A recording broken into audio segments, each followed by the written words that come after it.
এইমাত্র পাওয়া খবর, এবার শাকিবের বরবাদ সিনেমা নিয়ে যা বললেন অভিনেতা ওমর সানি। কিন্তু হঠাৎ করে কেন বরবাদ সিনেমা নিয়ে মিডিয়ার সামনে এমন কথা বললেন ওমর সানি?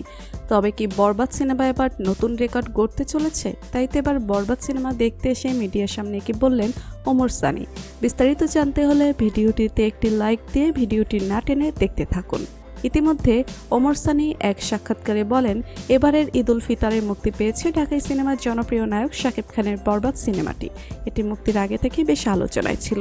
মুক্তির পর দর্শকরা সিনেমাটি পছন্দ করেছেন। অনেক চলচ্চিত্র বোদ্ধারও বরবাদ সিনেমাটির প্রশংসা করেছেন। সোশ্যাল মিডিয়া এটি নিয়ে এখনও আলোচনা হচ্ছে। কেন শাকিব খান এখন যে সিনেমা বানাচ্ছে তা ভারতের বাংলা ফিল্ম ইন্ডাস্ট্রির নায়কেরাও ধারে কাছে নেই। কেন দেবজিতের চাইতে বেশি জনপ্রিয় এখন শাকিব খান? শাকিব খান এখন দুই বাংলাতে রাজ করছে। শাকিব খান বাংলাদেশের গর্ব। শাকিবকে নিয়ে আমাদের গর্ব করা উচিত যে আমরা এমন একজন অভিনেতা পেয়েছি। ঠিক তারপরেই ওমর সানি নিজের একটি স্ট্যাটাস দিয়েছেন।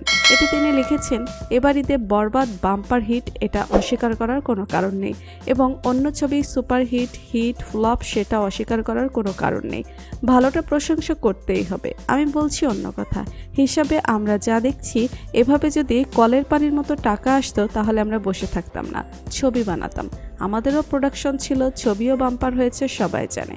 তার সাথে সাথে কেউ যদি প্রশংসা করে কিংবা সমালোচনা করে তাকে হুমকি দিতে হবে, এটা ঠিক না। ওমর সানি আরও বলেন, প্রশংসা করলেও বিপদ। অন্য আরেকজন এসে বলবে, আপনি প্রশংসা করলেন কেন? প্রশংসাও করতে হবে, সমালোচনা করতে হবে, একসাথে কাজ করতে হবে। হুমকি দিয়ে কোনো লাভ নেই। এগুলো শুনতে আর ভালো লাগে না। হিসাব দেবার কিছু নেই। পরবর্তী ছবির প্ল্যান করেন চলচ্চিত্রের মানুষ, কাজ পাক, সেটা আমরা চাই। বাম্পার হিট শুনতে চাই, সুপার হিট শুনতে চাই, ফ্লপ শব্দটার শুনতে চাই না। তাই তো বর্তমান সময়ে বরবাদ সিনেমা নিয়ে ওমর সানির এমন মন্তব্য রীতিমতন মিডিয়া জুড়ে চলছে আলোচনা ও সমালোচনা। তো বন্ধুরা, শাকিব খানের বরবাদ সিনেমা দেখতে এসে ওমর সানির এমন মন্তব্যে আপনাদের মতামতকে আর বরবাদ সিনেমা কেমন হয়েছে তা কমেন্টস করে অবশ্যই জানাবেন আমাদেরকে। ভিডিওটি ভালো লাগলে লাইক, কমেন্ট ও শেয়ার করতে ভুলবেন না। আর আমাদের চ্যানেল ও ফেসবুক পেজটি ফলো করে আমাদের সাথেই থাকুন। ধন্যবাদ সবাইকে।